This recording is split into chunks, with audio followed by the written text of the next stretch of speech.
Chapter 610, Mind of a Beast. Shadow, shadow, shadow. Sonny swayed, looking at the broken sword in his hand. When did it break? He didn't quite remember. This was one of the first weapons he had picked up in the arena, right after killing, wait, who had he killed for that sword? Dead faces spun in his mind, staring at him with empty eyes. There were so many that he couldn't even tell whether all of them had once belonged to real enemies or were simply created by his imagination. No, that one was real. The first human he had killed in the Colosseum. That had been the battle where he took the sword. These days, he was having trouble remembering things. Sonny threw the broken sword away and looked at the crowd that was chanting his name. Shadow, right, that was him. What is wrong with you, fool? Since when was that your name? He growled, wishing that he had thrown the broken weapon at one of the humans. Not that it would have done any good. There were powerful enchantments permeating the ancient stones of the Colosseum. Some of them were meant to prevent the fighters from escaping. Others protected the audience from their ire. Some he had no idea about. All his attempts to break free of this cursed place had failed for now. Demon, are you all right? Sonny lingered for a few moments, then glanced at Elias, slowly returning from the bizarre state of mind the battle had sent him into.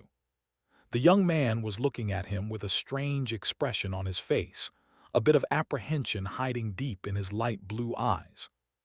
The youth had grown considerably stronger in the weeks they had spent fighting all kinds of monsters, both of the nightmare and humankind, in the arena. All those soul shards had not been wasted on him. His healing ability was now much more potent, and his skill as a warrior blossomed. His face also changed, becoming gaunt and angular, almost mature. One had no choice but to grow up quickly in hell. The pain of the flaw washed over Sonny, finally shattering his strange trance. He gritted his teeth and nodded. Well, good. You are being weird recently, you know. I have some essence left, so let me heal you before they take us back to the cages.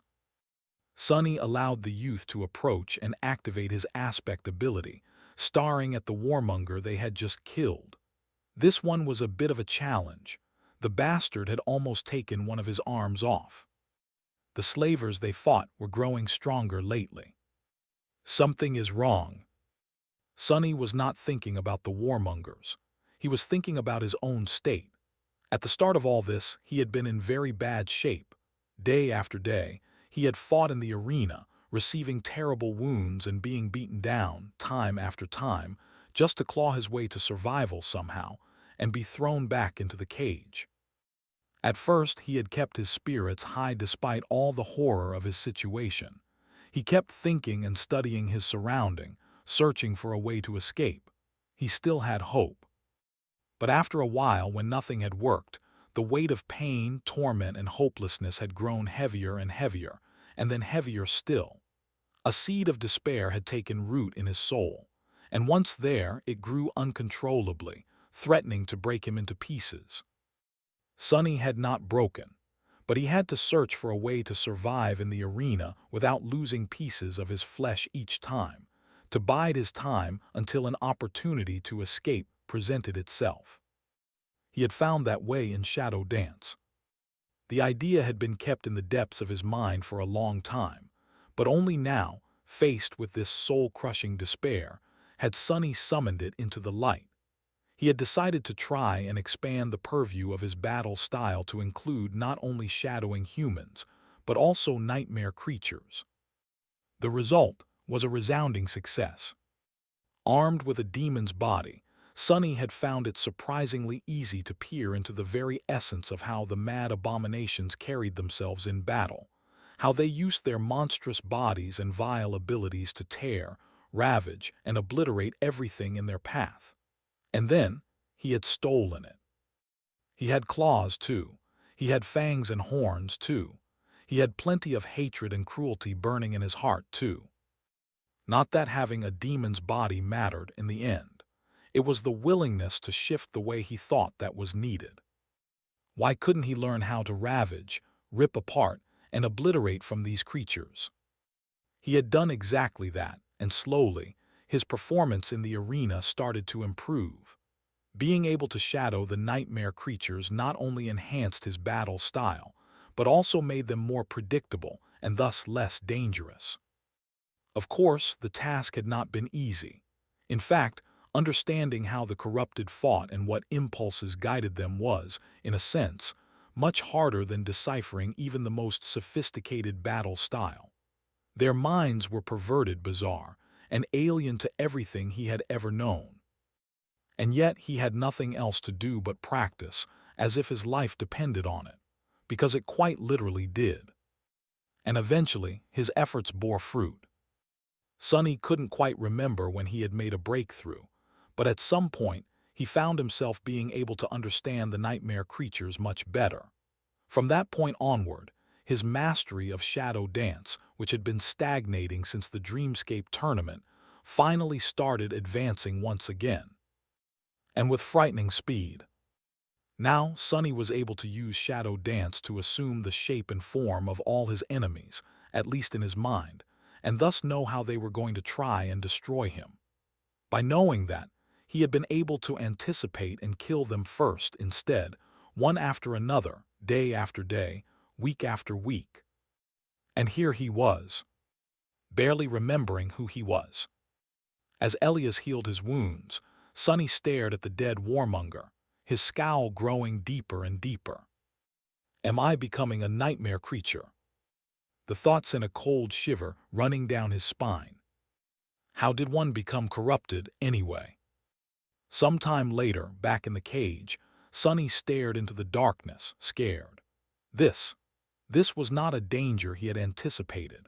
Thrust into the terrible meat grinder of the arena, he had been so focused on surviving the terrifying battles that the possibility of having his very self annihilated piece by little piece had never occurred to him.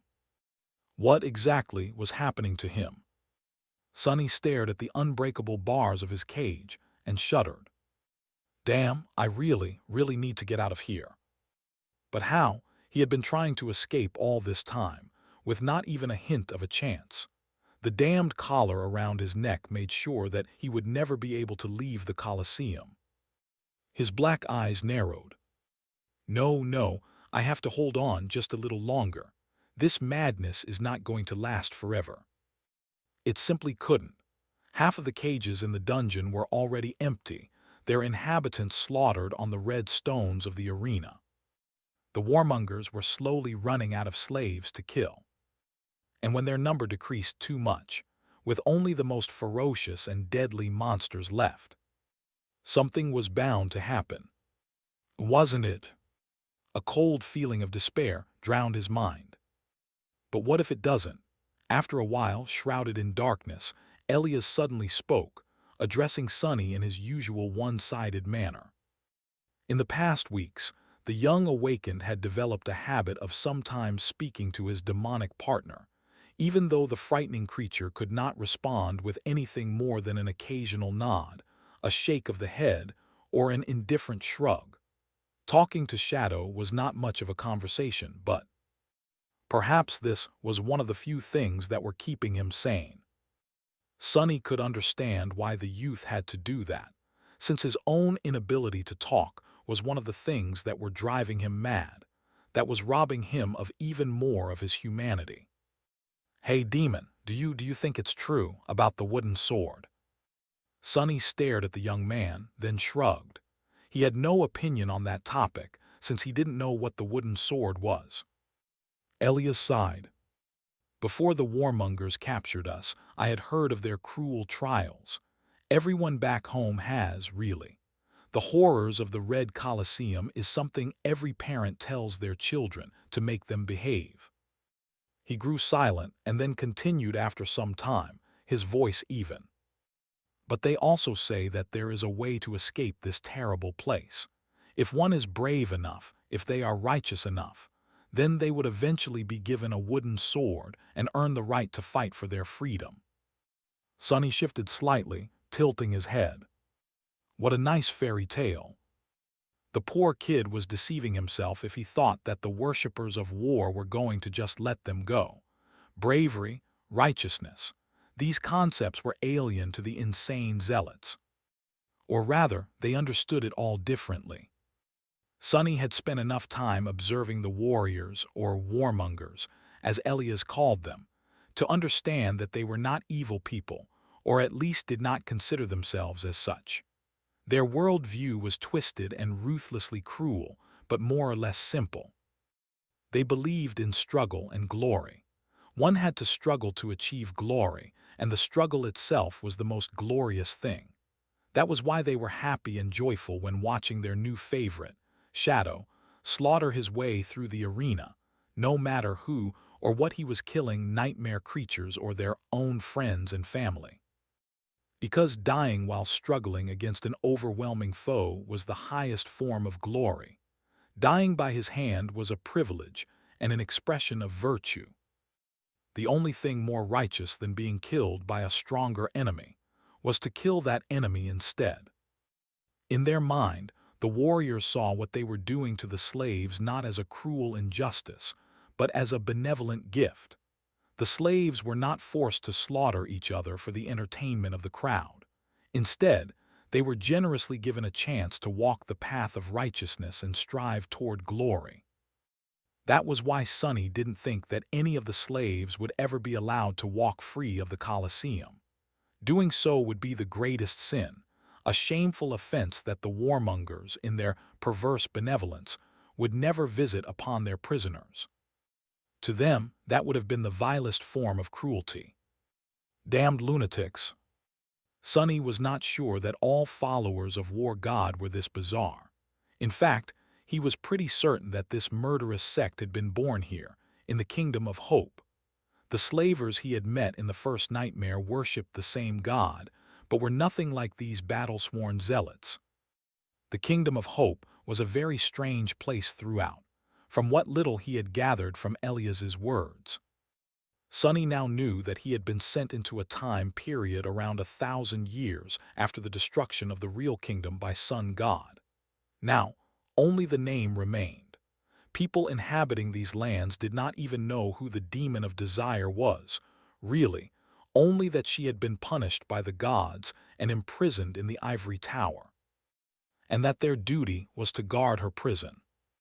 In this duty, the people of the kingdom were led by 7 lords, or rather 5, since 2 had already perished.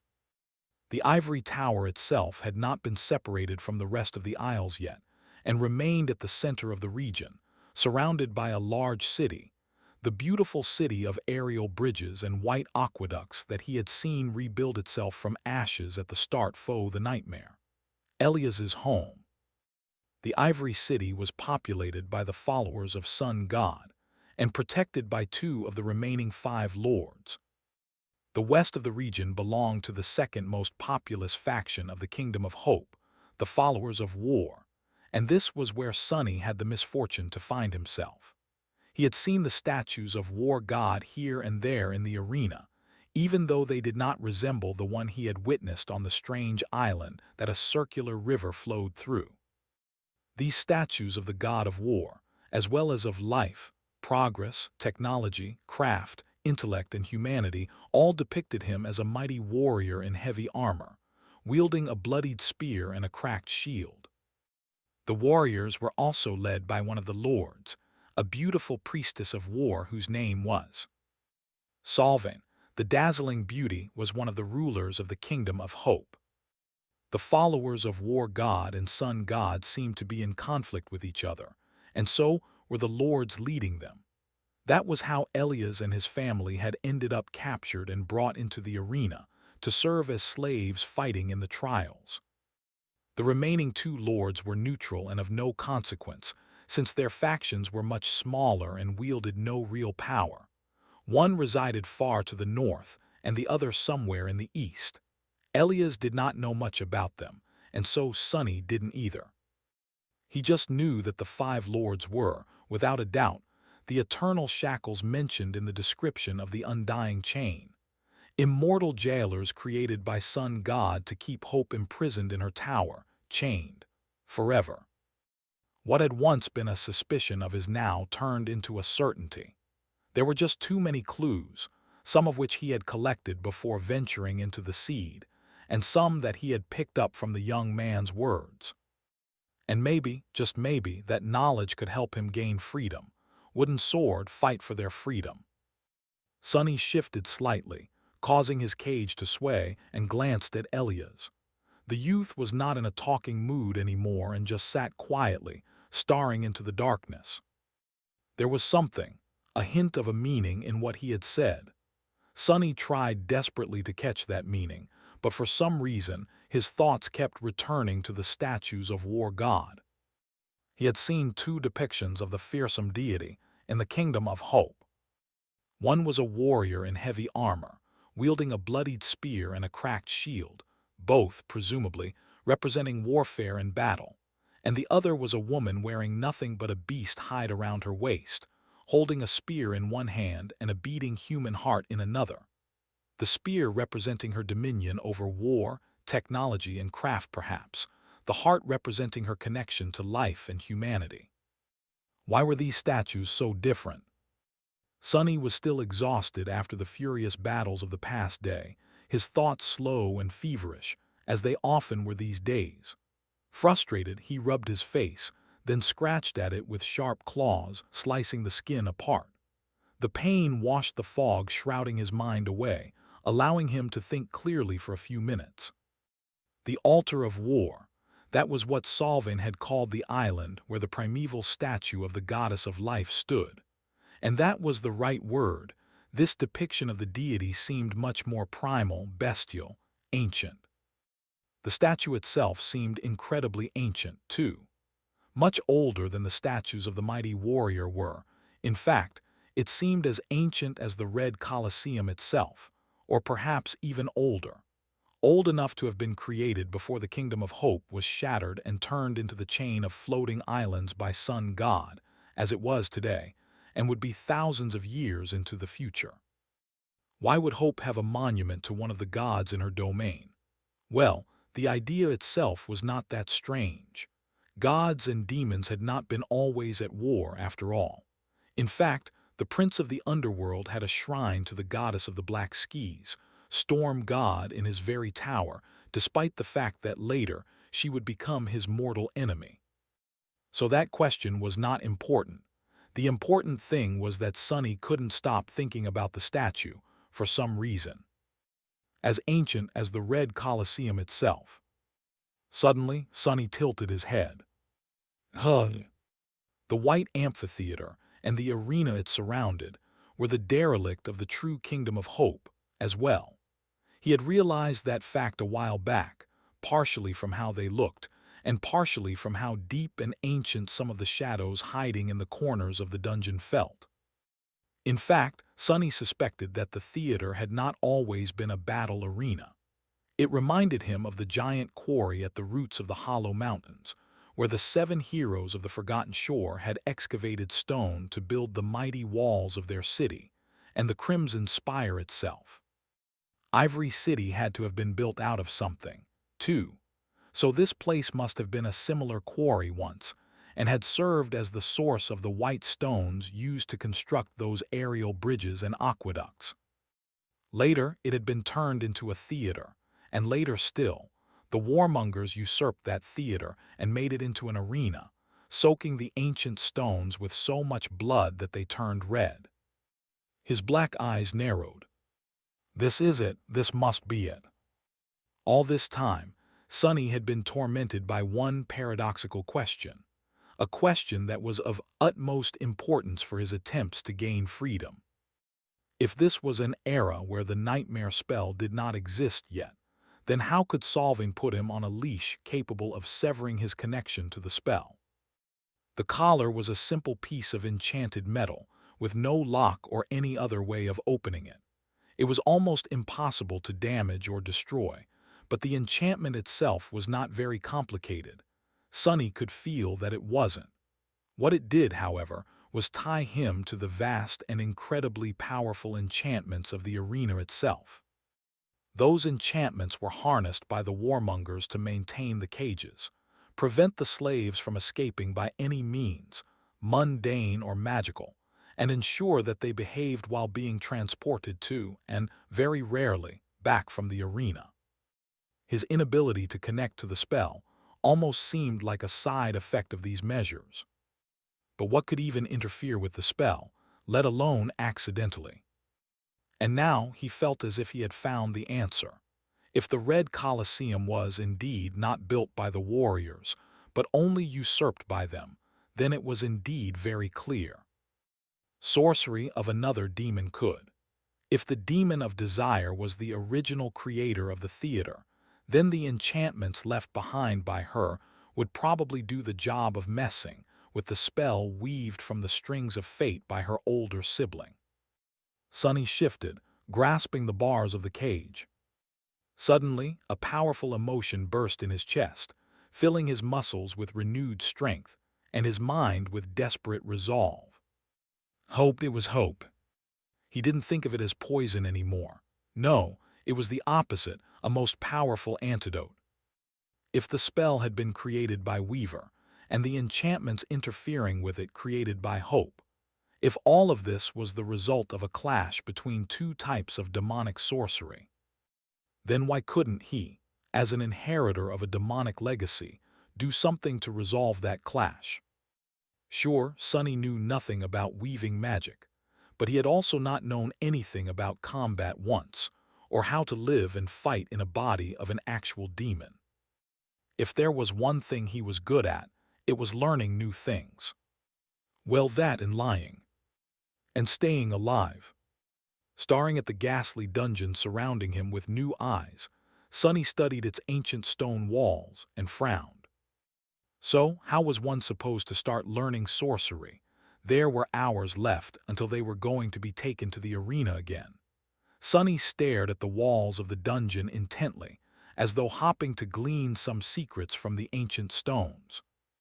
But what could he see? They were just old stones. There was nothing interesting on their surface, and neither was there anything interesting beneath it. After a while, Sonny took a deep breath and sat down again, trying to make himself as comfortable as possible in the narrow cage. Then he shut down his senses, pushing away the presence of countless abominations surrounding him, the stench of the prison, the pain in his exhausted body, everything that distracted him from thinking. What do I know about sorcery? That was a daunting question. Even the word itself was deceptive. Humans of his world used it to describe any aspect capable of dealing direct damage to the opponents, as opposed to augmenting the Awakened's combat ability, especially those that could do so from range. But that wasn't what Sonny was after.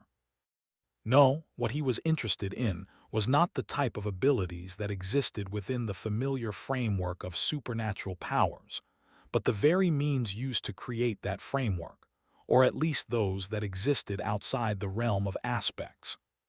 That to him was true sorcery. But there are different kinds of such sorcery, as well. What are the ones that I've witnessed? 3 came to mind.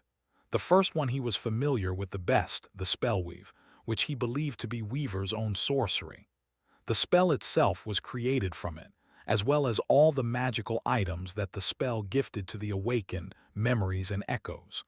This was the magic that all humans knew, and most believed to be the only kind there is. Sonny, however, had already learned that sorcery was not synonymous with the spell, and that there were ways of creating magic different from spellweave. The first of them he had witnessed inside the Echo of Saint, which had remnants of a much more primitive weave hiding beneath the usual pattern of ethereal strings before he turned her into a shadow.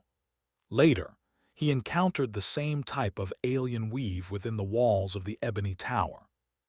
This type of sorcery belonged to the Prince of the Underworld, Weaver's younger sibling.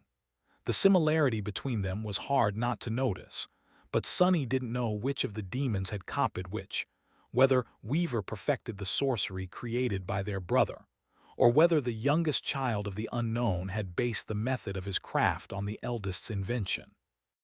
Judging by these two types of sorcery, it was easy to imagine that all of them involved some kind of a weave. However, that conclusion would have been wrong. Sonny knew this, because of the third type of magic he had encountered.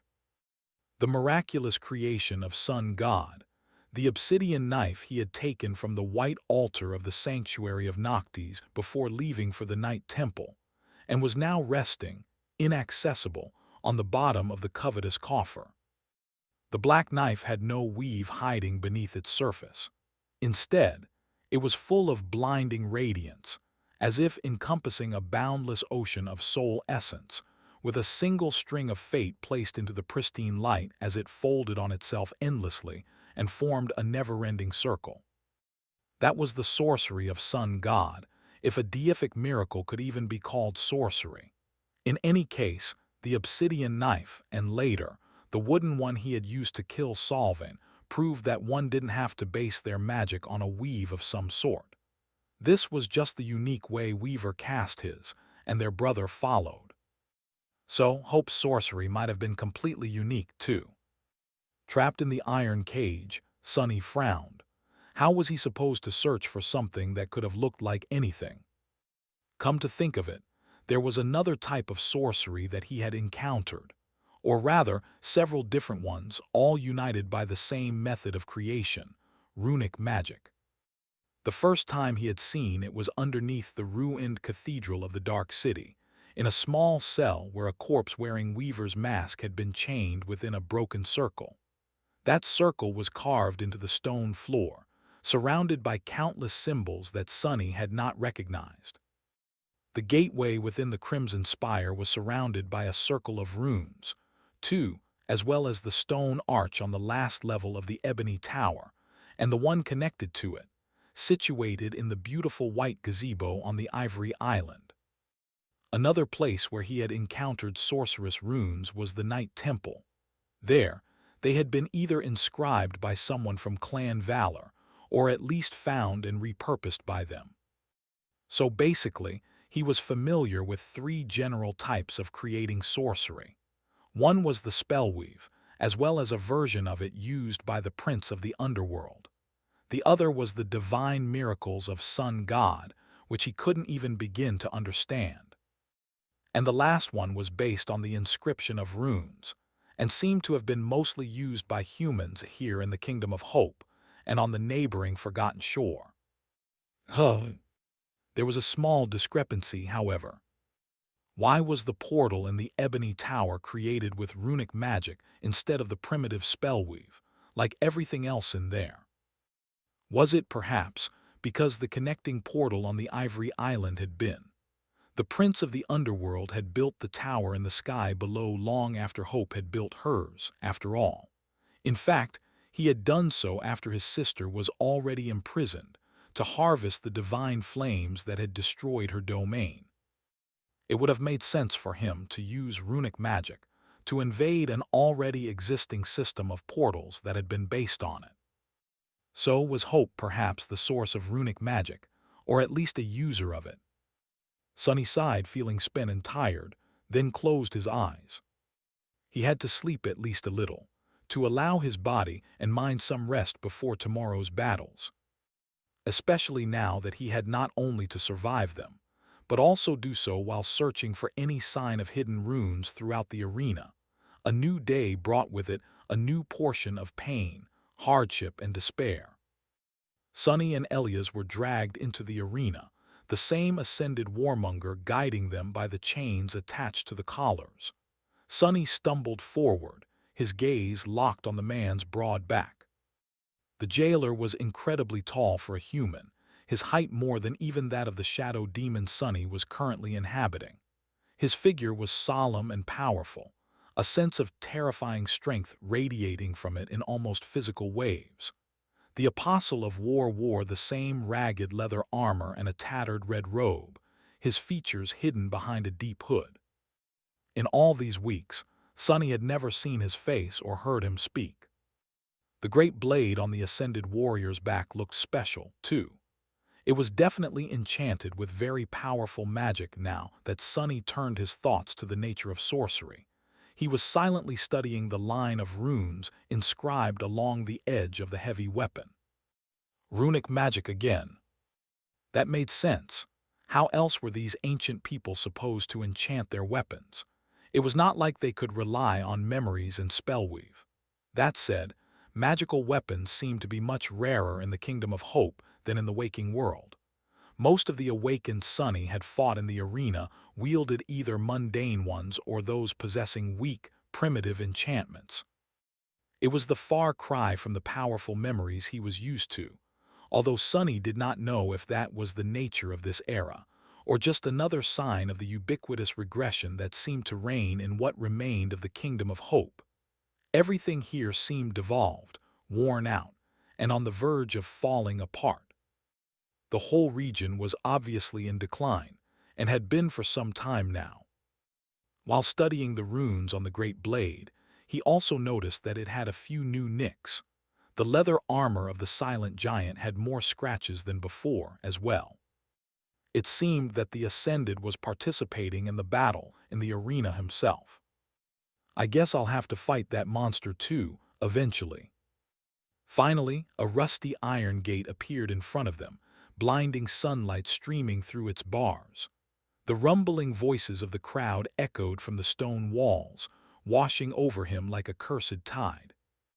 The gate swung open, and the chains came off of their collars. Sunny and Elias entered the first killing box and watched as their opponents crawled out of a similar tunnel. The young awakened brandished his weapon, a short spear fashioned out of a long twisting horn, and forced out a weak smile. Luck is on our side today, demon. These creatures are called burrowers. On solid stone, their main advantage is gone. Just don't let them swallow you. Sunny snarled, then dashed forward with a roar. Hard, today was going to be hard. He was forced to use shadow dance to peer into the souls of the nightmare creatures, despite suspecting that doing so too much threatened to destroy his already unsteady mind. He also had to both concentrate on the fight and thoroughly study the ancient theater, in hopes of discovering signs of Hope's sorcery. It was almost like his first training sessions with Saint, when he had to resist the taciturn monster while simultaneously keeping an eye on his shadow to decipher the secret of its dance. The problem was that, back then, he had ended up beaten black and blue by Saint most of the time. Now he couldn't allow himself to lose. Sunny descended upon the repulsive burrowers, which looked like sacks of bulbous flesh with giant circular maws gaping in them, and tried to slaughter the abominations without being eaten alive. The first fight came and went, and then it was time for the second one, and then the third one, and then the fourth. Sunny had slain the vicious burrowers, and then a creature that resembled a giant walking skeleton, its bones green and as tough as granite, and then a swarm of monstrous ants that covered the floor of the arena like a carpet, and then a being that was like an oozing mountain of mire sludge that had long, razor-sharp steel sickles protruding from it. His body was torn and sliced and crushed and gnawed on. Elias had healed the most terrible wounds, but the rest remained, not worthy of having precious soul essence wasted on them yet. Sunny was once again overwhelmed by pain, rage, and the desperate need to fight for his survival. Everything else disappeared. The only thing that remained was battle, blood, and murder. And fear. However, today, that wasn't enough. He fought through the battle fog that encompassed his mind and kept searching, studying every corner of the red Colosseum, the floor of the arena, the walls surrounding it, the rows of seats rising above in search of intricately engraved runes. But all he saw were the statues of War God, the jubilant faces of the spectators, and the weathered surface of ancient stones. There was no hint of any engravings anywhere. Where are you, where? The fifth battle almost cost him his life. While fighting against a familiar foe, a giant worm-like creature that possessed a seemingly endless reserve of vitality, Sunny had tripped on the uneven surface of the floor of the arena, lost his balance, and tumbled down. If not for Elias, who fearlessly jumped forward and pulled the attention of the terrible abomination to himself, he would have been viciously mauled or even lost his life. Back when Sonny had fought a worm like that the first time, the creature eventually succumbed to the soul damage continuously dealt to it by the cruel sight.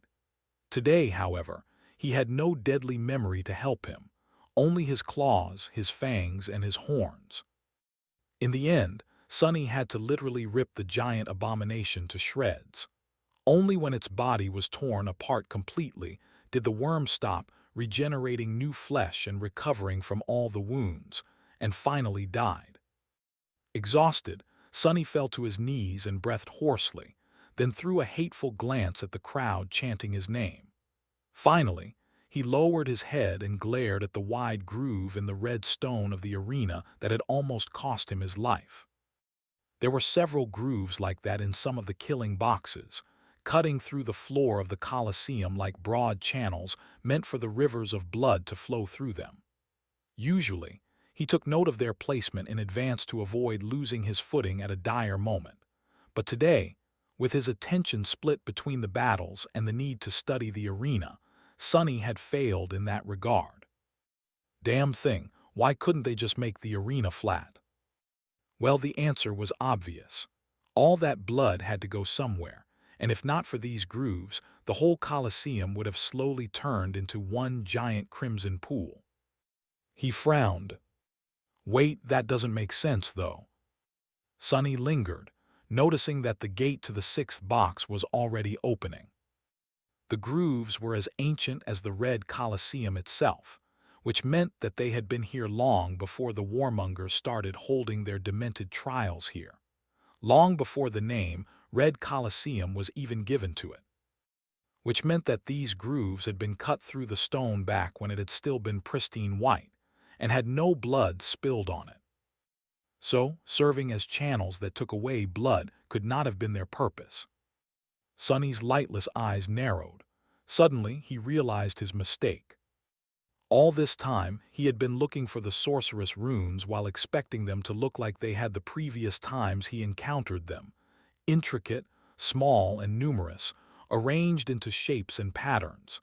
And yet, he had found nothing.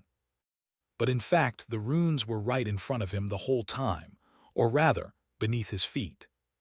He was just too small and insignificant to notice them, like an ant crawling across a vast painting and failing to see the whole image for what it was. There were no circles of intricate runes carved anywhere in the Colosseum. Instead, the whole vastness of the ancient arena was a runic circle, a canvas Hope had used to create her sorcery. He was standing on it. The runes Hope had used were not small, intricate, and elaborate. Instead, they were giant, spanning the whole width of the blood-soaked arena and guided torrential floods of soul energy instead of thin streams of it to create the unimaginably powerful enchantments. Once Sonny knew where to look, it didn't take him long to start noticing a pattern and meaning in the placement and direction of the grooves cut in the ancient stone. The problem was, their scope was too great to be perceived from the floor of the arena. He would have been able to see the entirety of the runes, perhaps, from the very top of the amphitheater. But fighters were never allowed to leave the battlefield, unless it was to return to the dungeon. In the absence of an aerial view, all he could do was to try and compile the disjointed pieces of the puzzle in his mind. By now, Sonny had fought in most of the killing boxes in the arena, except for a few. After defeating another group of warmongers and being thrown back into the cage, he spent the entire night trying to remember each of the stages he had shed blood on, and the pattern of the grooves on their floor. It was like assembling a complicated puzzle, only instead of the actual pieces, all he had were fragmented memories of them. Luckily, his memory had always been good. In fact, after becoming an awakened and having the opportunity to interact with a lot of different people, many of whom were very smart and educated, Sonny realized that his ability to instantly memorize things was somewhat unnatural even among them. Before, he had just assumed that everyone could do the same. Still, he had to have paid attention to a thing in order to remember it, which was not the case with all of the grooves, only those that had happened to appear in his way. Plus, He was also having trouble determining how the irregularly shaped killing boxes were situated in relation to each other, since that wasn't something he had thought about before.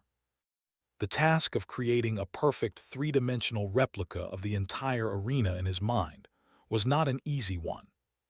Over the next few days, he was somewhat distracted while fighting the nightmare creatures in the Red Colosseum, confounded by the fact that their enemies were growing stronger and stronger as all the weaker slaves were being slowly slaughtered. His performance suffered. And that meant more injuries, more pain, and more torment. Sometimes he felt utterly beaten, broken, and hopeless. Sonny was familiar with suffering and hardship, and had experienced a fair share of horrific anguish in his life. But the trial of the Red Colosseum had turned out to be a hell so dire that even he was having difficulty enduring its burden. It was simply too cruel, too odious, too vile. And that harrowing torture was not going to end until he gave up. But he didn't. The strange task of peering into the secrets of the demon of desire kept him going, no matter how wounded his body and how broken his spirit became. It was almost like an obsession. Sonny continued to fight and kill and suffer and study the ancient stones. His mental condition deteriorated so much that even Elias, who was going through his own terrible ordeal, noticed that something was very wrong with his taciturn demonic partner. The young man tried to encourage the shadow creature as well as he could, but what could he say to soothe the soul-crushing despair of their situation? They were enslaved, locked in cages, and forced to fight for their lives against a swarm of deadly monsters, only to be thrown back behind the iron bars, fed the raw flesh of the abominations they had just killed, and go through the whole nightmare again the next day, with no hope of ever escaping except for through death, through being killed and eaten by the other prisoners of the Red Colosseum. Even their captors seemed to be trapped by the Colosseum, chained in the same vicious cycle, and doomed to eventually share the same fate as their slaves. Inside this ancient theater, only bloodshed and madness reigned. And yet, all of it was not for nothing. Eventually, after Sonny had lost count of the days they had spent in the Colosseum, he finally managed to create a complete image of it in his head. With it came the understanding of the shapes of the giant runes that were cut in the blood-soaked stone. And with that understanding came the ability to peer into their purpose. After learning the shape and position of the runes, Sonny found himself able to peer beneath the surface of the stone and see their function. The ability had always been within him, hiding in the depths of his changed eyes. He just had not known where and how to look, like he had not been aware of his ability to see the soul cores of creatures before clashing with Mordred within the Soul Sea. Armed with the new knowledge, Sonny was able to perceive vast rivers of soul essence flowing beneath the arena and through its walls, following intricate paths carved for it by the immense runes. In the end, that was what sorcery was, the ability to guide and shape hidden energies, most often that of souls, to express one's will upon the world. The enchantments were simply expressions of the enchanter's will, and the runes were the building blocks with which the enchanter manipulated the movement of energy to achieve their goal. But where was all this soul energy coming from? At first, Sonny assumed that the Red Colosseum was similar to the Crimson Labyrinth, and fed on the souls of creatures slain within it. Slaves slaughtering each other in the arena must have been empowering the sorcery enslaving them by the very act of slaughter. But after observing the flow of soul essence through the ancient structure for a while, he realized that his initial theory was wrong. Instead of the fighters, it was the crowd of spectators that fueled the enchantments. It was their jubilation, their elation, their sincere excitement that were the source of all the power flowing through the ancient theater. Of course, why would the demon of desire base her sorcery on death? Her domain was built upon dreams, emotions, and passion. It was only after the followers of War God had usurped the Colosseum that the subject of all this passion became battle, bloodshed, and murder. The current state of the arena was not how it had been supposed to be. It was stolen, perverted, and made into something utterly different. Corrupted. More than a month had already passed after Sonny entered the second nightmare. The dungeon was growing less and less crowded, most of the prisoners long killed on the bloody stones of the arena. The end of the hateful trials, whatever it was supposed to be, was approaching. Now, he knew the basic principle of how the enchantments keeping him tied to the Red Colosseum functioned. So the question was, how was he supposed to use that knowledge to escape? Sonny had no clue how to create, decipher, or manipulate runic magic. His inherent ability to see the weave and inner structure of magical items, the one he had received after consuming the drop of ichor that fell from Weaver's eye, also gifted him with an innate understanding of the essence of spellweave. While studying the memories created by spell, Sonny was not able to fully understand the intricate purpose of the vast patterns of ethereal strings, but he at least could intuitively feel a hint of it. He had no such advantage when it came to other forms of sorcery. So, despite the fact that he had managed to perceive the enchantments encompassing the Red Colosseum, it was not like he could simply change them or create new ones to counteract the old. He could study the runes, of course, but with no teacher and only his wit and intelligence to help him draw the correct conclusions from observing various enchantments, it would take hundreds of years to gain enough insight to learn how to create any meaningful runic sorcery of his own. Sonny, however, wasn't discouraged. Yes, he would not be able to create runic sorcery anytime soon. But destroying things was always much easier than making them. Locked inside the narrow cage, surrounded by the smell of nightmare creatures and filth, Sonny stared into the darkness and thought. Destroy the enchantments of the Red Colosseum. In theory, it was simple to achieve. He just had to break enough runes to disrupt the paths they created for the soul energy.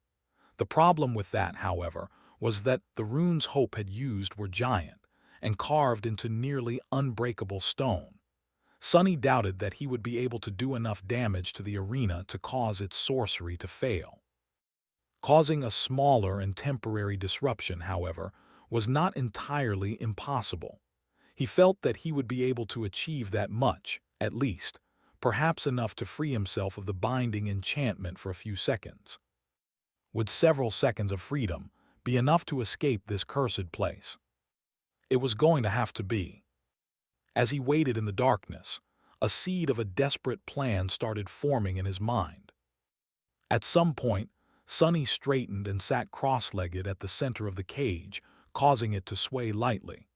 Raising one of his 4 monstrous hands, he stared at it for a while, and then commanded shadow essence to stream forward, concentrating at the tips of his fingers.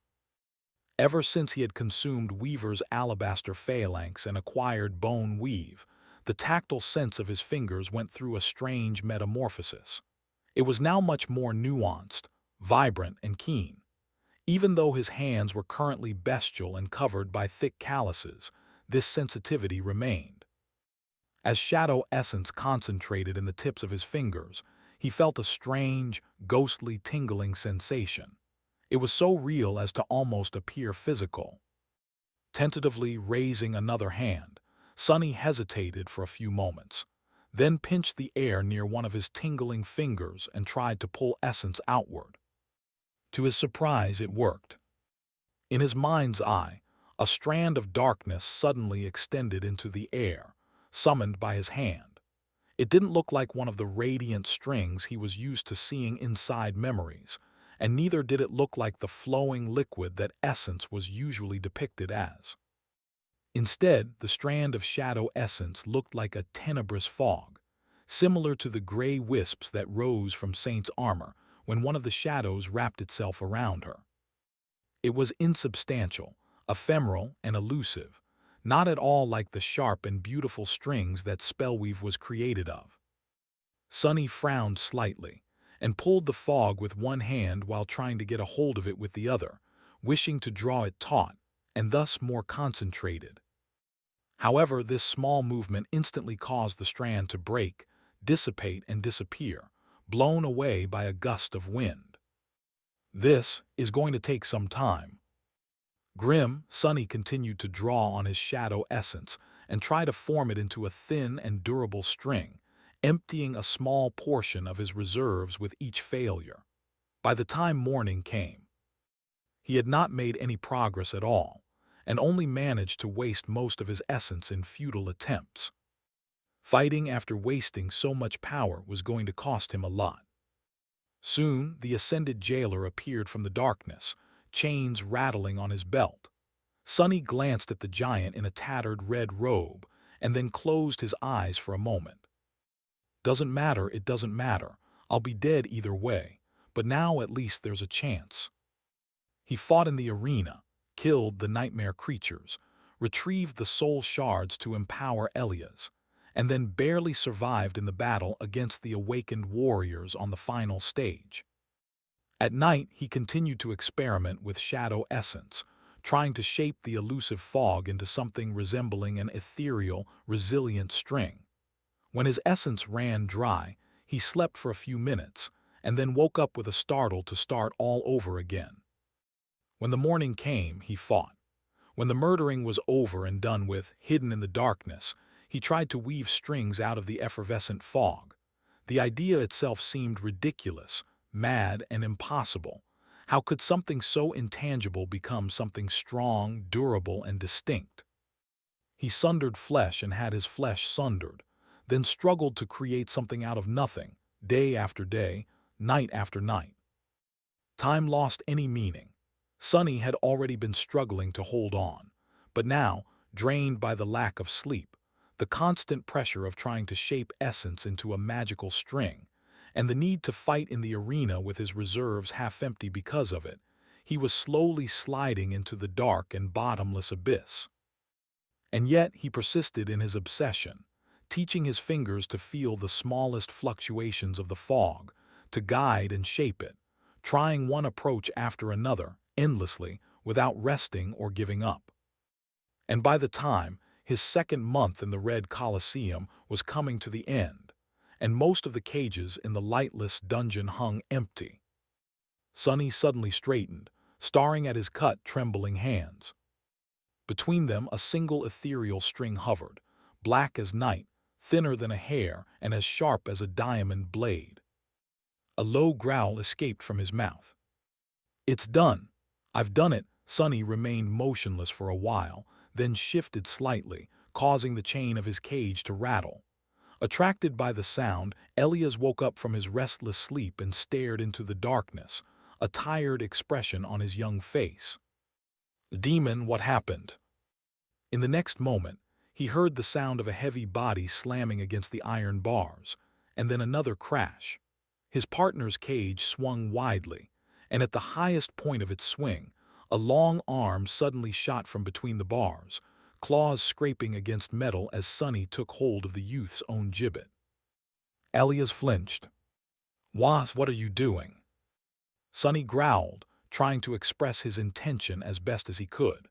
The young awakened didn't know how to read the runic language he knew how to write, so this was the only way of communication between them. Luckily, an honest effort to answer truthfully was enough for the flaw. It didn't punish Sunny for not being able to deliver the truth, as long as he really tried to. Their cages hung diagonally, connected by his hand. Sunny groaned, straining his muscles to pull them even closer together. Then, staring at the young man's pale face, Sunny took hold of the bars with two more hands and stretched the fourth one to grab the awakened by the throat. Elias's eyes widened slightly, but he didn't even try to struggle. The youth simply looked at him, no fear written on his gaunt and emaciated but still childishly soft face. Instead, there was only confusion and trust. Sunny sighed. "What a fool. If I wanted to, I could have snapped his neck right here and now." Of course, he had no such intentions. Instead, Sunny brought the youth closer and stared intently at the steel collar wrapped around his neck, studying it. He couldn't really see his own, so this was the next best thing. Elias remained motionless for a while, then said, "I don't know what you are trying to do, demon, but you better stop it before the priest comes to check on the noise."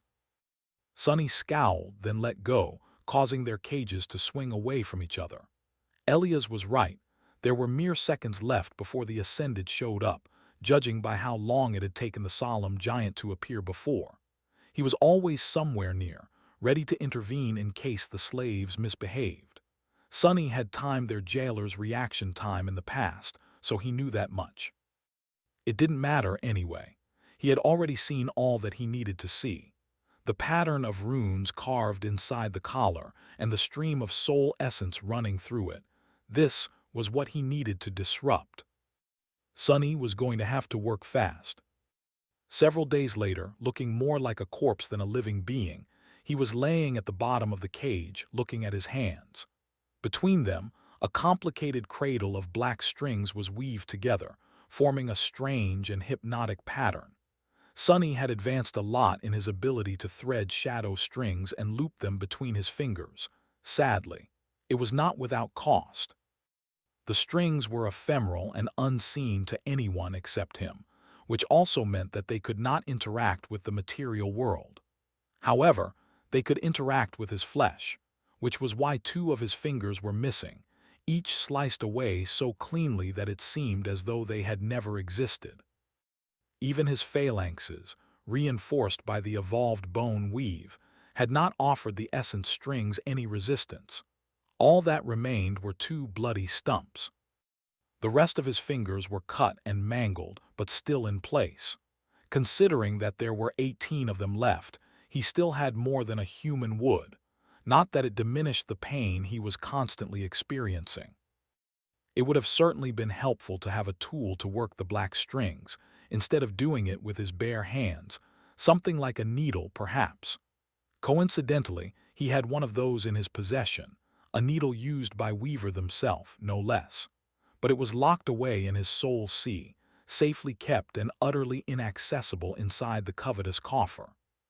So he just had to endure and be very, very careful, lest the number of his fingers diminished even further.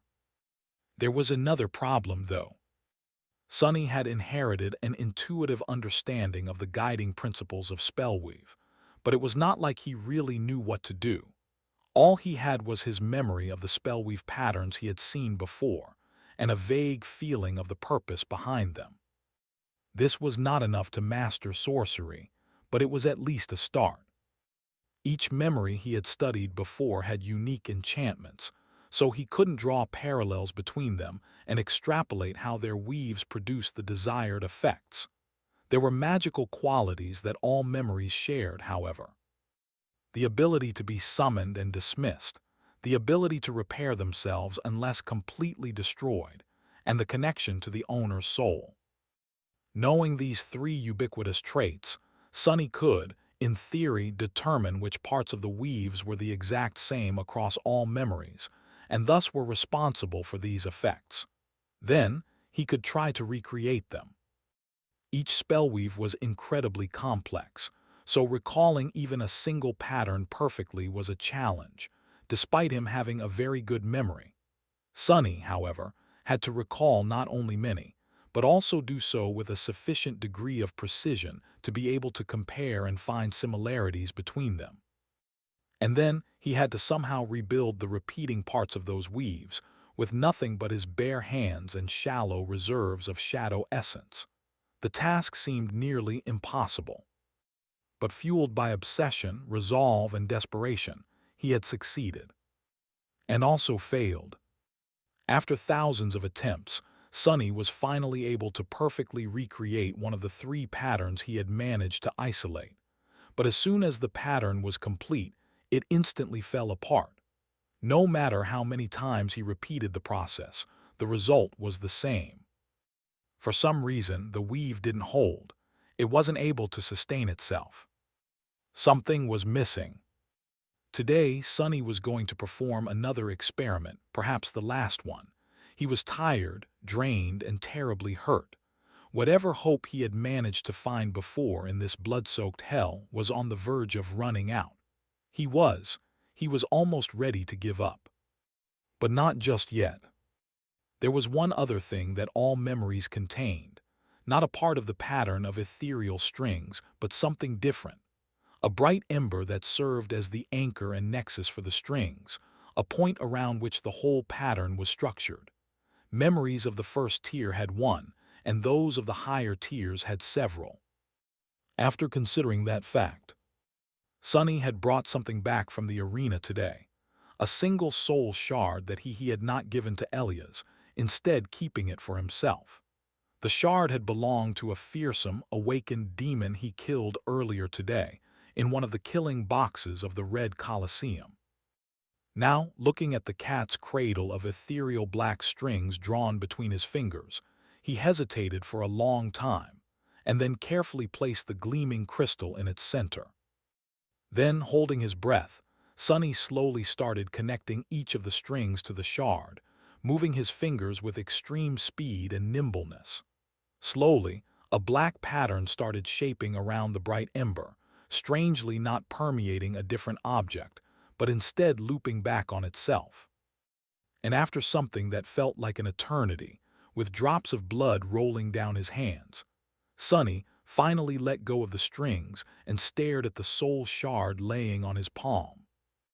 A beautiful pattern of tenebrous strings hovered in the air around it, stable, without a single flaw or weakness to cause it to fall apart. He sighed, and then weaved the last string into the pattern, connecting its other end to the shadow core in his chest. Finally, Sonny closed his eyes and gave the mental command. In front of him, the soul shard disintegrated into a rain of white sparks, and then appeared once again, creating itself out of nothingness. Sonny let out a long, heavy breath. This was the first sorcery he had woven. Sonny breathed in, then breathed out, calming down his wildly beating hearts. His hands were trembling so hard that the softly gleaming soul shard almost fell out of his grip. Hey, Elias, look, it's finished." He tiredly turned his head and let out a low growl, trying to attract the young man's attention. But his partner did not even move, laying at the bottom of his cage and staring into the darkness with bleak, hollow eyes. The last few days, the youth's condition wasn't too good. He even stopped having his one-sided conversations with Sonny and just sat quietly in the darkness, not moving, until the next morning came and it was time to fight again. Sonny lingered for a few moments, then turned away. "It's all right, rest. I'll get us out of here soon. We will be free, Elias, just hold on a little longer." There wasn't much time left. In all of the vile dungeon, barely 4 dozen nightmare creatures were left alive. Their grotesque forms towered in the darkness, locked inside enchanted cages, the long stretches of empty space between hinting that the trials of the Red Colosseum were going to come to an end soon. And then, Solvin and her followers would spend another decade hunting down a new hecatomb of monsters to sacrifice to their bloodthirsty god. Sonny's mouth twitched. Who cares? They are all just illusions anyway. The real Solvin is long dead. The real Elias is dead too. Who cares what happens to them? He stole a glance at the crestfallen youth and then looked away. But were they really? Forcing his trembling hands to grow steady, Sonny hesitated, then studied the soul shard he had just enchanted. He didn't know what the spell used to create the embers serving as anchors for its weaves. Whatever it was, there certainly was a connection to soul cores, after all, the tier, and subsequently, the number of nexuses a memory spellweave possessed was directly tied to the number of soul cores that the source of the memory had. However, those embers weren't actual soul shards, most likely, since shards were harvested from the carcasses of nightmare creatures even if the kill had produced a memory. Sonny didn't care, though. Without a better alternative, all he could do was use one in place of the other.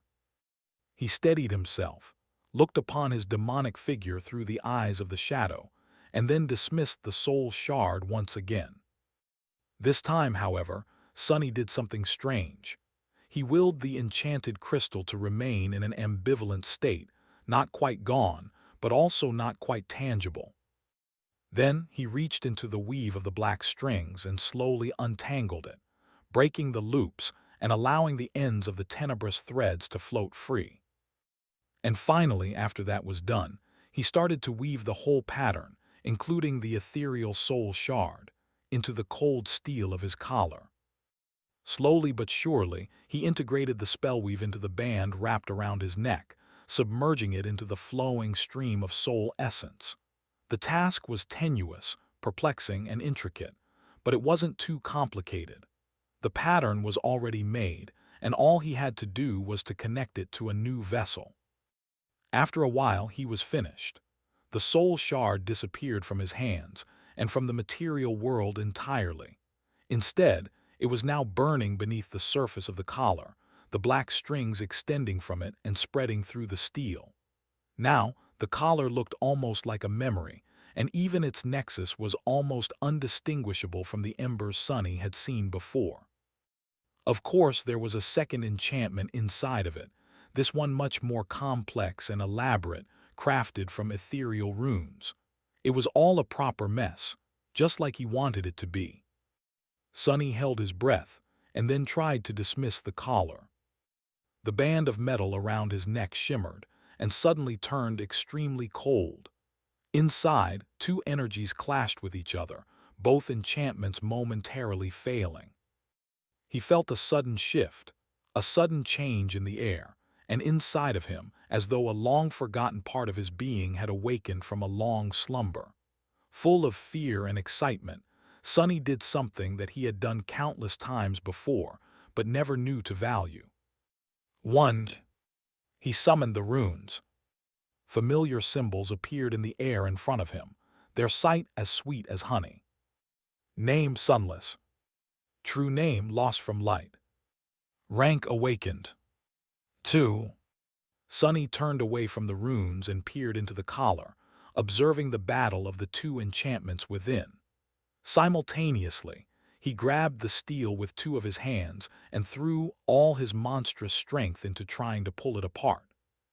But the collar held firm, as if utterly indestructible. 3. On the count of 7, the soul shard he had placed within the band of steel suddenly burst into a myriad of sparks, and the weave of black strings he had so arduously threaded fell apart, turning into the gray fog and disappearing. The original flow of soul essence was unobstructed once again, and the runic enchantment resumed its function. Sonny was not disappointed, for now all he wanted was to learn how long his sabotage was going to last. 7 seconds. A dark grin appeared on his face.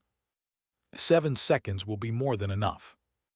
The next day, hurting and barely alive, he brought another soul shard back with him from the arena.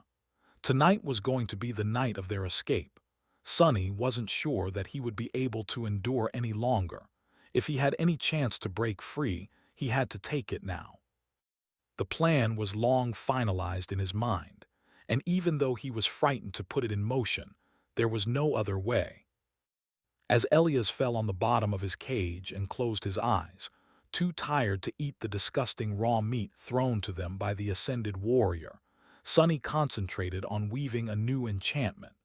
He was now proficient enough to create black strings rather swiftly, even though hurrying threatened to cost him another finger or two. Still, in a few hours, he had threaded enough to repeat the simple weave of a summoning enchantment. Following the same steps that he had taken yesterday, Sonny created the pattern around the soul shard, and then integrated it into the collar. The two enchantments clashed again, gifting him several short moments of freedom. This time, Sonny did not waste any of them. As soon as the enchantment of the collar was disrupted, breaking his connection to the red Colosseum, he took a deep breath and fell through the shadows. A moment later, Sonny found himself standing on the cold stone floor, a couple of steps away from a swaying, empty cage. He was free. For 6 more seconds at least. 7. Sonny stepped through the shadows and appeared outside of the cage, his towering figure finally free and unconstrained by the suffocating iron bars. He staggered as excruciating pain spread through his mutilated flesh, a myriad of badly healed wounds reminding him of their festering existence, and hissed. Elias suddenly moved, confused by the direction from which the familiar hiss came. Then he grabbed the bars and stared at Sonny with wide eyes. How? All of a sudden, he could see his partner clearly in the darkness, because the obsidian body of the shadow creature had become enveloped by a storm of swirling sparks of light. Sonny had begun to summon his memories, the undying chain, the cruel sight, the midnight shard, the prowling thorn. 6. The Stygian serpent drawn on his skin suddenly moved, slithering forth to turn into a fearsome black Odachi. Its sharp tip appeared in the air above one of Sonny's hands, and grew, swiftly forming into the length of the great blade. At the same time, two ruby eyes ignited in the depths of his shadow with a furious light. Elias flinched, staring at the gaunt demon in front of him in stunned awe. 5.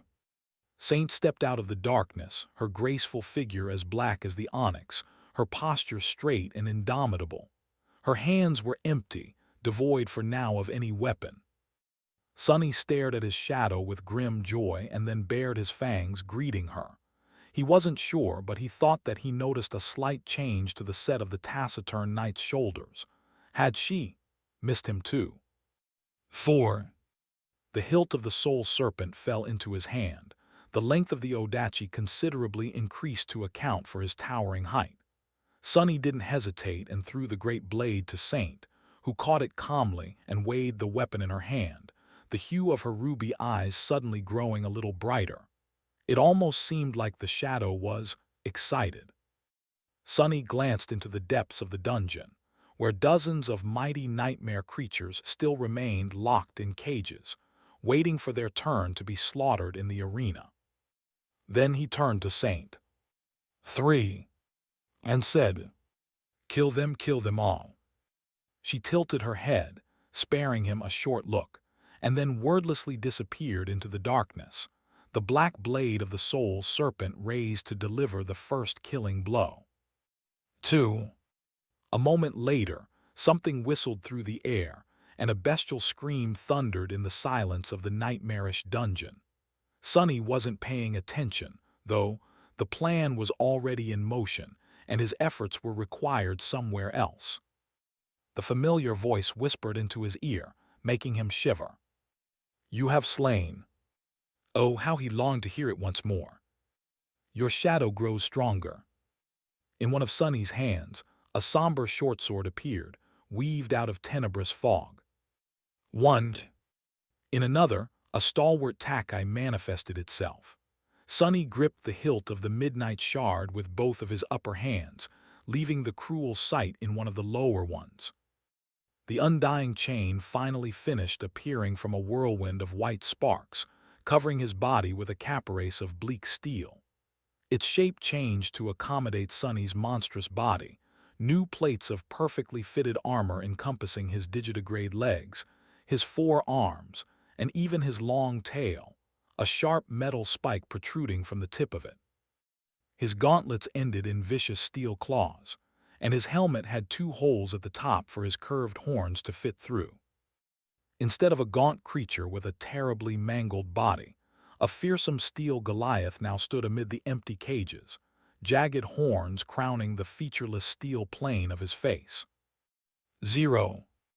Sonny dismissed his helmet and felt the collar snap back into function. Immediately, he sensed that his ability to shadow step was restrained again, and his connection to the spell was cut. The sparks that had almost coalesced into the prowling thorn disappeared, and the unfinished form of the heavy kunai with them. It didn't matter. He had already achieved everything he needed to achieve in these 7 seconds. Sonny could have used that time to shadow step as far as he could, escaping the premises of the Red Colosseum. However, that would have left him with no essence in the middle of Solvin's territory, with the accursed collar still wrapped around his neck. It was easy to leave the Red Colosseum, but it was much harder to escape it. As long as Sonny was collared, he was going to remain tied to the enchantments of the ancient theater. He was still going to be a slave. Plus, there was a thing he wasn't willing to leave behind. Sonny heard Saint slaughtering the second nightmare creature and turned to Elias, who was staring at him with wide eyes. The youth was still trapped in the cage. Of course, Sonny could have left him to die. In fact, doing so was probably an obvious decision. The young awakened wasn't real after all. Only maybe he was. Sonny had no idea whether these people were illusions or not. That was what the government and the common knowledge had told him. But was that knowledge the truth? He wasn't sure. All he knew was that the shadows of the Mountain King and the old slaver he had killed in the first nightmare were still in his soul sea, indistinguishable from all the rest of the creatures he had slain in the real world and the dream realm. An illusion created by the spell, if that was what they were, might as well have possessed a soul, and a shadow, if so, were they so different from real people. In any case, it didn't really matter. In the reality of the nightmare, Elias was a living being. His partner, Sonny, was determined to save him as well.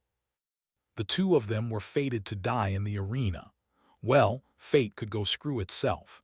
They had kept each other alive in the Red Colosseum, and now both of them were going to escape it, together. That was his furious, adamant resolution. Plus, Sonny really needed Elias for his plan of escape to work. The problem, however, was the cage. It was forged out of the same indestructible alloy as their collars, so getting the youth out of it was not going to be easy. With a low growl, Sonny jumped onto the hanging cage, grabbing the bars with the curved talons on his feet, and swung the midnight shard. He wasn't aiming at the cage itself. Instead, he was aiming at the chain attaching it to the ceiling. Reinforced by the shadows, the austere tack cut through the rusty chain, easily breaking it apart. The cage fell to the floor, sending a loud rumble rolling through the dark dungeon, and then toppled to the side. Locked inside, Elias was thrown down. Almost immediately, though, the youth regained his balance and crouched, staring at Sonny with wild eyes. "Hurry, whatever you're planning, demon, hurry. The priest is going to be here soon." Sonny shivered, remembering the aura of savage, crushing strength radiating from their ascended jailer, and the cold glint of his terrifying blade. Elias didn't need to remind him. Sonny was painfully aware of how little time he had left. The metal of the collars and the cages could not be broken, but it didn't mean that it couldn't be bent. Twisting a band of steel wrapped tightly around your neck would not have been a great idea, however. The iron bars trapping Elias were another matter entirely. Sonny just needed good leverage, and that was why he had cut the cage down. Throwing a nervous look back, in the direction from which the red priest usually appeared, he gritted his teeth and thrust one hand through the bars, pushing Elias back. He needed to soften the metal first, and that was going to be a dire process. The blade of the cruel sight suddenly shone with radiant white light, spreading an almost palpable heat into the cold air of the ghastly dungeon. Sonny didn't linger and pressed the somber sword against the steel bars, letting the divine flame contained within share its immolating incandescence with the enchanted cage. Come on, come on. There were two possible results for his actions. One was that he would be able to soften the metal and bend it. The other was that he was going to cook Elias alive inside the gibbet. There was also the chance that their ascended jailer would arrive quicker than usual, which would be really bad. Sonny counted the seconds and stared at the iron bars, willing them to heat up swifter. Slowly, the cold metal turned slightly red, then bright orange. Finally, at the point where the incandescent blade of the cruel sight touched them, a hint of pure white appeared. Sonny would have preferred to wait longer, but there was no more time. Dropping the short sword to the ground and biting down on the midnight shard with his fangs, he grabbed the scorching metal with all four of his hands and endured the pain of the furious heat slowly spreading through the gauntlets to his bare skin. Then, Sonny set his foot on another bar, commanded all three shadows to wrap themselves around his body, and pulled. Now that the cage was on the ground and stable, he could use all the muscles in his demonic body to put pressure on it, not just those in his arms. His core, his shoulders, his back, his powerful thighs and calf muscles, the entirety of his body worked in unison in order to bend the steel bars. A stifled roar escaped from his mouth, washing over the blade of the austere takai and echoing in the cold darkness. Sonny pulled and pushed in opposite directions with all his monstrous strength. Already a demon and augmented by the three shadows, he was terrifyingly powerful. And yet, the incandescent bars refused to budge for a few seconds at least. Then, when his muscles seemed to be on the verge of exploding from the inhuman strain, the metal finally gave in. With a metallic groan, one of the bars started to bend, slightly at first, and then more and more. Yes. Elias, however, did not seem to share Sonny's jubilation. Instead, he paled, a frightened expression appearing on his face. Without saying a word, the youth raised one hand, pointing to somewhere behind his partner's back. The priest.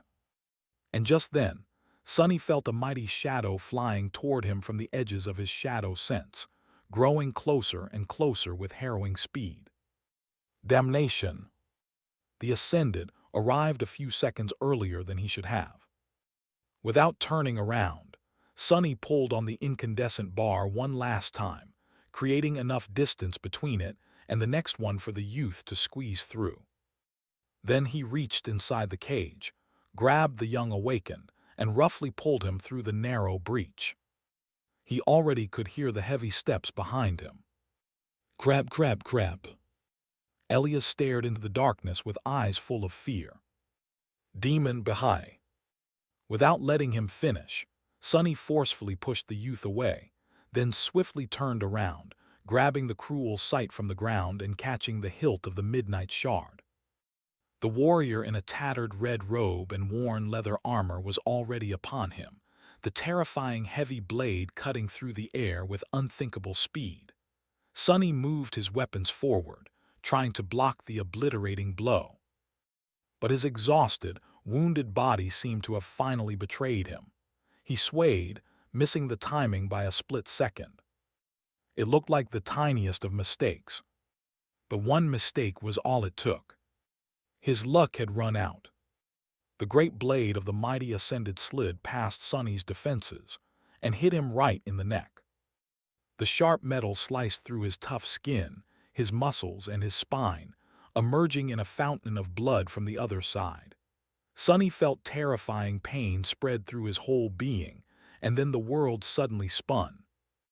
The head of the shadow demon flew high into the air, disbelief still frozen in his lightless eyes.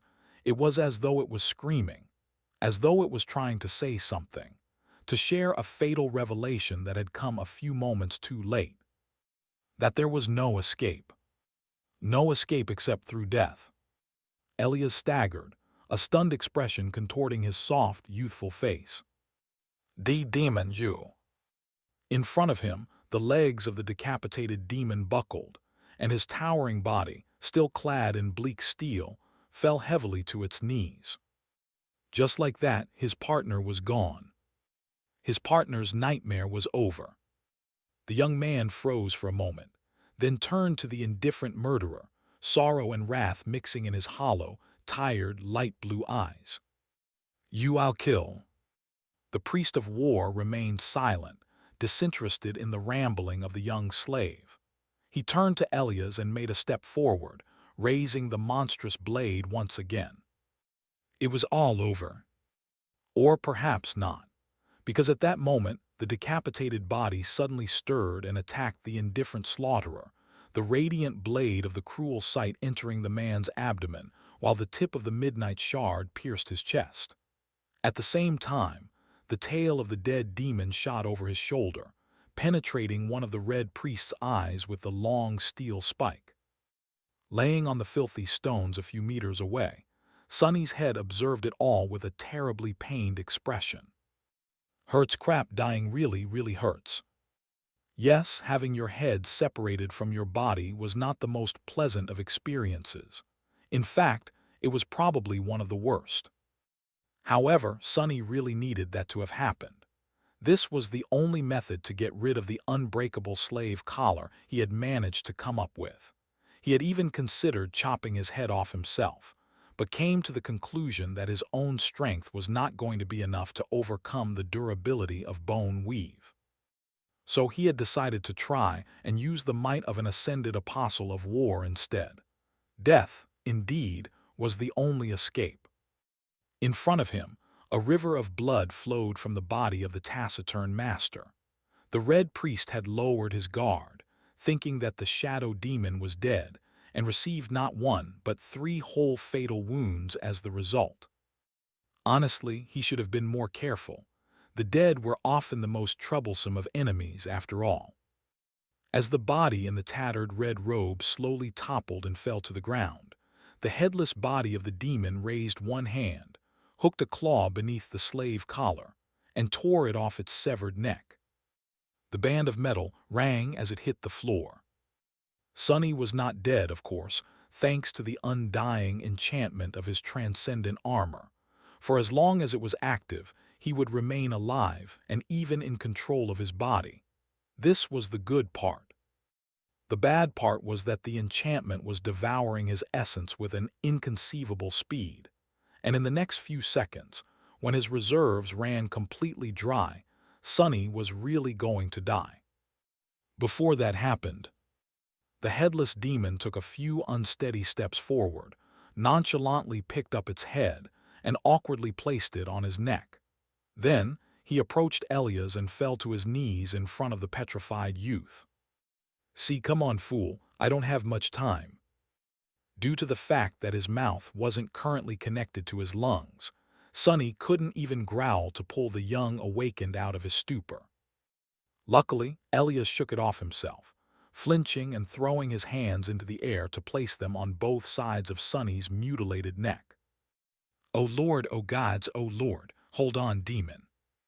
He activated his healing ability, trying to make the cleanly severed head of the shadow creature attach itself back to the flat stump of his neck. Sonny shuddered, overwhelmed by terrifying pain. How does it even make sense? Why am I in so much pain? My brain isn't even connected to those nerves. Arg, curses, damnation. For almost anyone else, recovering from having their head cut off would have been nearly impossible. However, Sonny was a bit special, because avoiding death was one of his specialties. There were several factors that played to his advantage. Firstly, the Midnight Shard had judged his current state dire enough to unlock the hidden well of power that its unbroken enchantment granted him. Secondly, his bones and his blood were transformed by Weaver's lineage, gifting him with inhuman tenacity. That was the reason why he had not bled out already, and why his body was capable of rapid healing. All those qualities were enhanced by the drop of Shadow God's ichor that Blood Weave had unceremoniously devoured, and then augmented ever further by the Midnight Shard. And lastly, while undying, was rapidly consuming his reserves of shadow essence, Saint was out there in the darkness, slaying one powerful nightmare creature after another. She was wielding the Black Odachi, whose Soul Reaver ability transferred a portion of essence of all creatures slain by the serpent in either its soul weapon or soul beast form. So with each mighty abomination Saint killed, Sonny received a considerable amount of essence, thus allowing him to keep the undying enchantment active longer. Was it going to be long enough for him to survive, though? That was what he was going to find out. Torturous seconds passed, with Elias desperately trying to heal the harrowing wound, and Sonny desperately observing his reserves of shadow essence plummeting further and further.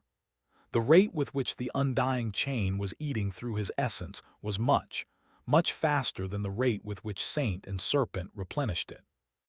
He was only able to slow down the inevitable, not stop it. His whole being was overwhelmed with agony and pain, but what else was new? Even though Sonny had never had his head chopped off before, he experienced similar tortures, if not worse. There was almost no shadow essence left in his cores. And then there was none. The undying enchantment deactivated. But Sonny was still alive. He moved his lips and tentatively touched his neck, which had a ghastly scar running all around it now. Then he bent over and spat out a torrent of blood. Sonny felt terrible. He felt like a zombie. But he was not dead. More than that, he was now truly, really free. Sonny remained motionless for a few moments, then hissed quietly, which made it feel as though his throat was being sawed open by tens of dull, rusty knives. His head was once again attached to his neck, however. That didn't mean that he felt fine. In fact, although he had avoided becoming a corpse, he still felt like one. Your shadow grows stronger. The dark dungeon suddenly grew silent. Saint must have finished off the last of the caged nightmare creatures, turning him and Elias into the last surviving captives of the Red Colosseum.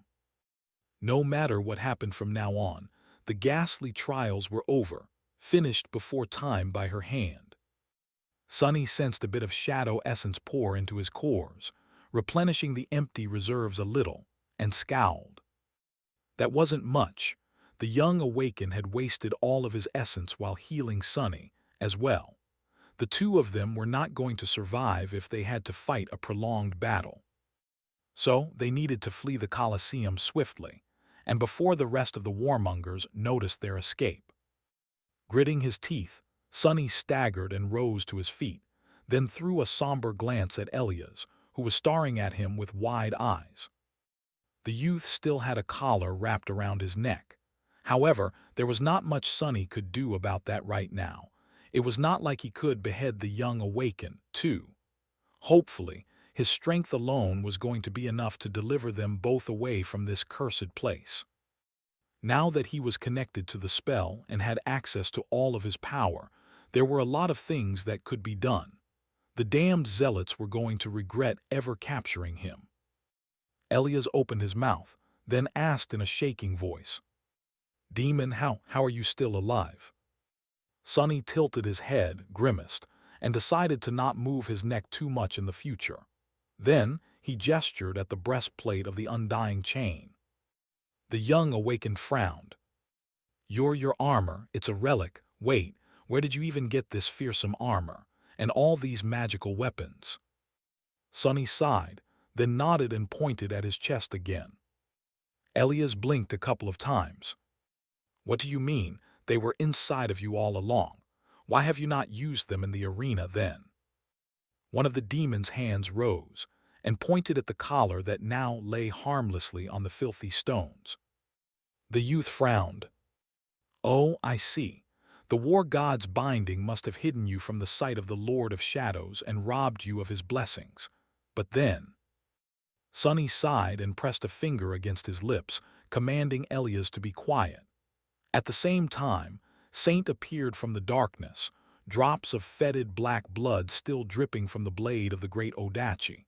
Her gaze was calm and indifferent as always. The youth stared at the taciturn demon for a few moments, then bowed respectfully. You have my gratitude for coming to our aid, Venerable Lady Shade." Saint looked at the young man, without showing any sign of having an opinion on being addressed in such a peculiar manner.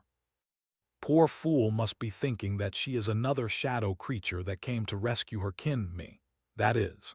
And judging by this reaction, he also seems to be convinced that she is my senior in the hierarchy of shadows. What the hell? Why are teenagers always convinced that Saint is cooler than me? He was in no mood to disabuse the youth of this misconception, though. Plus, there was no time. A scorched kite shield manifested itself from sparks of light in Saint's hand, and at the same time, the soul serpent turned into a stream of flowing darkness and reformed itself into a straight double-edged sword, this one akin to the weapon the graceful knight had wielded in the past. Sonny hesitated for a moment, then pushed the hilt of the midnight shard into Elias's hands. Holding the cruel sight in one of his own, he bent down and picked up the terrifying heavy blade of the Red Priest with the upper pair. Sonny didn't know what enchantments exactly the two-handed cleaver possessed, but since it had managed to slice through his adamantine spine without too much trouble, they had to be exceptionally powerful. Then he took a deep breath and sent his shadows forth, along the familiar corridors of the underground part of the Colosseum and beyond them, to find a way to freedom. Sonny was good enough in a fight to survive in the arena, and even earn the love and admiration of the damned lunatics who spectated the slaughter and worshipped it. But his true calling was to remain hidden in the darkness, move unseen, and strike at unsuspecting enemies from the shadows to kill them in one fell blow. The task of escaping the Red Colosseum unnoticed was much easier for him than that of conquering it. As all three shadows glided into the darkness, the skin of the four-armed demon he inhabited turned from obsidian black to pale gray once again, and Sonny swayed, sensing his strength and resilience vastly diminish. He gritted his teeth and then gestured for Elias to follow. While Saint disappeared into the darkness, the two of them headed toward the exit from the dungeon.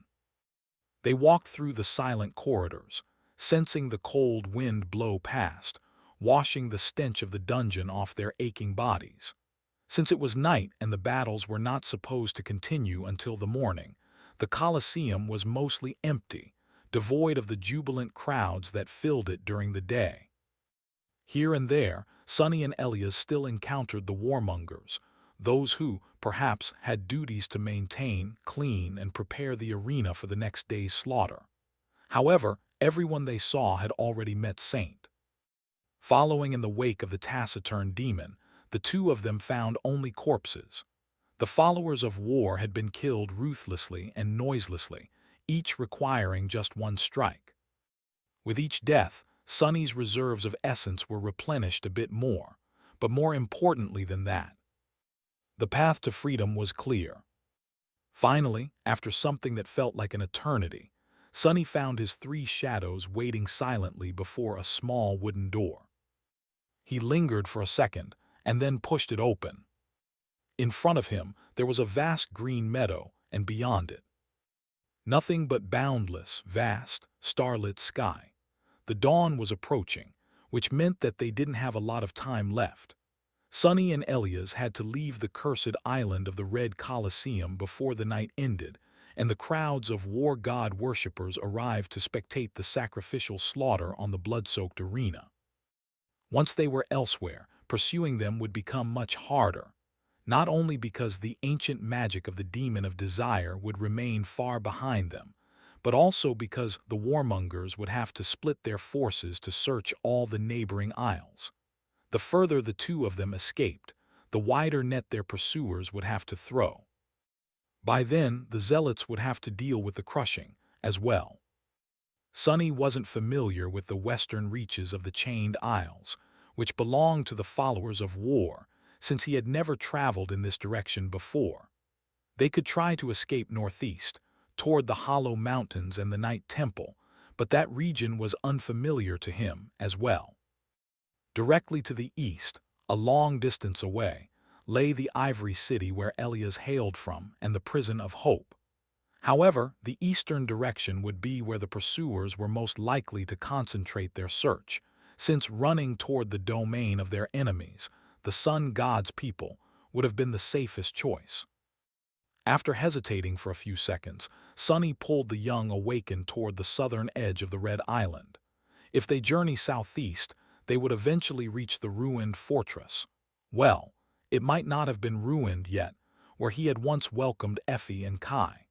There, the influence of the war faction was bound to be severely diminished. More importantly, that was the boundary to the part of Hope's shattered kingdom that Sonny knew and had explored before.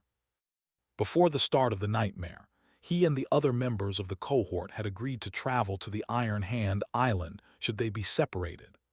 Sonny would be able to easily find his way there from the southern Great Chain that anchored the isles to the mainland beneath. Hidden in the darkness, Sonny and Elias ran across the meadow, aiming to reach the edge of the island and one of the heavenly chains that rattled below from time to time, disturbed by the turbulent winds of the border between the two skis. Come on, come on. Once they were over the edge, Sunny could summon the heavenly burden and the dark wing to carry them to the chain, or even hide them in the darkness of the sky below for a while. Their salvation was so close, it was already just a few meters away. But then his heart suddenly grew cold. No. In the end, it wasn't close enough. Just as they reached the edge, a quiet sigh resounded from the darkness, and suddenly Sunny was laying on the ground, his vision blurred and his whole body numb. There was no oxygen in his lungs, and no matter how hard he tried to inhale, it was of no use. His chest seemed to be on fire. A few seconds of agony later, the shock of the terrifying impact that had cracked the breastplate of the undying chain and sent him flying to the ground began to fade, and Sunny was able to finally draw in a hoarse, desperate breath. "See curses." He moved his arm, reaching for the hilt of the red priest's cleaver that lay near, buried in the soft grass. However, before his fingers closed around it, a delicate foot stepped on his wrist, and suddenly it was as though the weight of a whole world descended upon him. Sunny groaned, then gritted his teeth and looked up at the harrowing creature that had attacked them from beyond the edge of the island. It was a graceful, breathtaking beauty wearing a simple red tunic, her face tender and solemn, her dazzling eyes shining like two silver stars. Solvin looked down at him and smiled with sadness. "I am afraid that this is as far as you go. Ah, we meet again, child of shadows." Sunny stared at the beautiful saint with grim resentment burning in his black, tenebrous eyes. He remained motionless, knowing that his worst fear had just come true. The transcendent immortal herself had arrived to hunt them down. He thought feverishly, trying to come up with some way to escape the priestess of war, soul serpent, and saint were still hiding in his shadow, so he could command them to attack. But what could an awakened and an ascended demon do against a transcendent, an undying one that was chosen by the gods and had lived for at least 1,000 years, no less? No, sending them to fight that horror would be just sending them to their deaths. In all of his travels, Sunny had never met a creature more frightening than Solving. Of that, he was sure. Even the corrupted leviathans of the Dark Sea had not instilled such caution in him. Maybe only the harrowing rot in the Ebony Tower had, but he hesitated to call it a living being. Then what he was supposed to do? Damn you, fate. You never let go of your prey, do you? Sunny gritted his teeth, then growled and tried to strike at Solvin with the cruel sight. However, the beautiful woman simply swatted it away, breaking his fingers and sending the somber blade flying over the edge of the island. She shook her head. "No, not like that, little demon. You deserve a better end." Then Sunny felt himself being lifted into the air and then thrown to his knees. A moment later, a stifled scream announced that Elias, too, had not escaped the immortal transcendent. His gaunt figure fell near him, a pained grimace contorting the young man's young face. Soon, the unassailable power that pressed Sunny into the ground disappeared, and he was able to breathe again.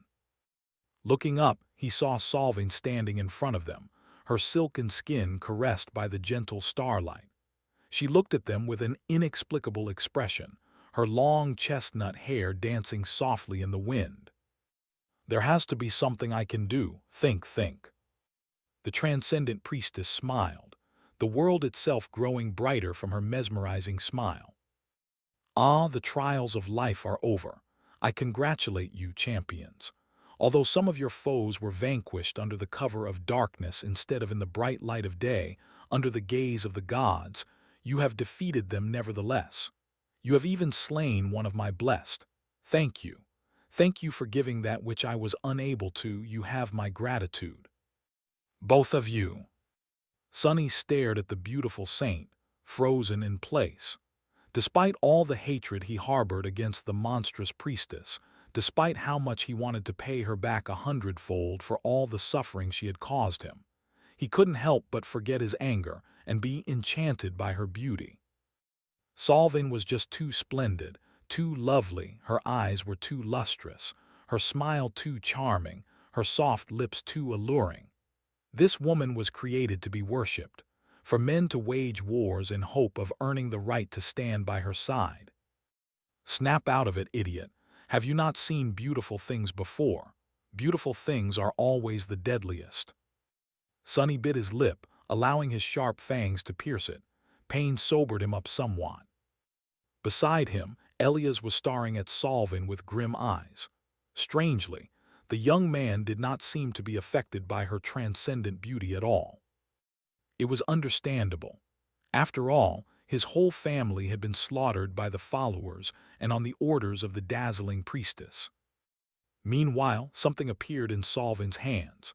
It was a small object that made Sonny's eyes narrow suddenly, and his breathing become quicker.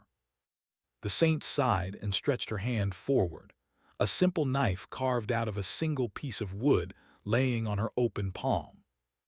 The trials of life are over, and so I offer you this gift and the right to fight for your freedom, to struggle for your life as life is an eternal struggle. Will you accept, champions? Will you take this wooden blade and wield it? It is all I can give you. Sonny's heart skipped a beat. I'll be damned. The fairy tale about a wooden sword Elias had once shared with him had actually, inexplicably, turned out to be true. And more than that, Sonny recognized the sword instantly. He had already held that wooden knife once, a long time ago, far, far in the future. This was the knife he had killed Solvin with. Thanks for watching. Please subscribe, and like the video and comment down if anything wrong in the story. And if have any suggestion to a new novel or want next part of any series, comment down. Our target is to get 1K subscriber. There will be surprise for all of you. Stay tuned.